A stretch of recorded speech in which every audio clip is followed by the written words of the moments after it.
Hey there, this week we're going to talk a little bit about right hand technique in terms of being able to use it as your built-in equalizer, getting different sounds out of the guitar, just depending on where you actually pick the string and different ways to hold the pick and stuff like that. So it's going to be short and sweet, but hopefully it's going to give you a little bit more ability to get some different sounds and textures out of the instrument.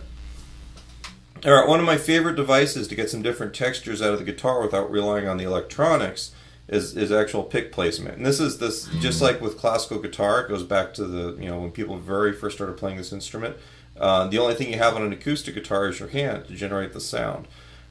People, I think, learned very early on that the closer to the bridge you pick, the thinner it's going to sound. And as you move up, the bigger and bassier it's going to sound. Alright, so if I want a real thin sound, I'm just going to play a good old E minor chord here, open E minor. If I was to play down here by the bridge, I get that sort of deal. If I was to play it more where I usually tell people to pick, we're going to play behind the neck pickup, and it's actually going to be a much bigger sound. As we get closer to the bridge, it thins out. Notice it gets all nice and big right there. We can even play over the neck, and this is one of those things that I saw Keith Richards from the Rolling Stones do when I was a kid, and I always thought it was just some sort of silly affectation. But the reality is, you play a lot of those songs, and you pick it over the fretboard, you kind of get that sound. If I was to play this down here, where I would normally play, it sounds brighter.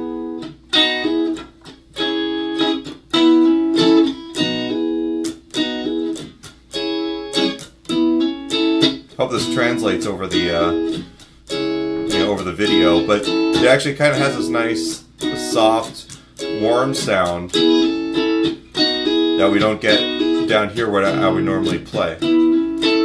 Alright, so that's the first thing. A lot of times, the surf music stuff, you use our bridge pickup, play down there.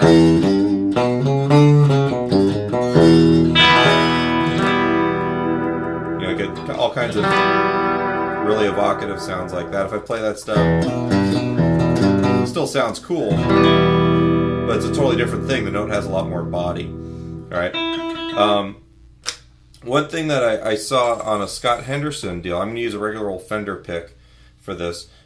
He plays with the side of the pick. I've always been taught to use the pointy end of the pick, and you get a little bit more accuracy with it. But the thing that I read him doing, and he actually said he got it from a Mike Landau deal, was that he plays with the kind of the wider end of it.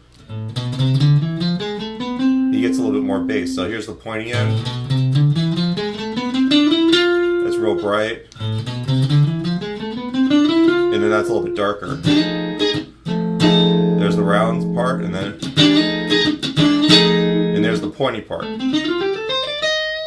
Pointy, round. And then turn around.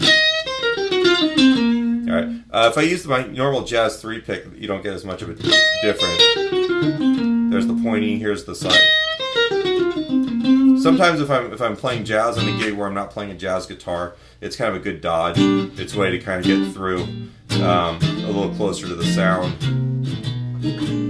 versus, it just warms it up a little bit. So experiment.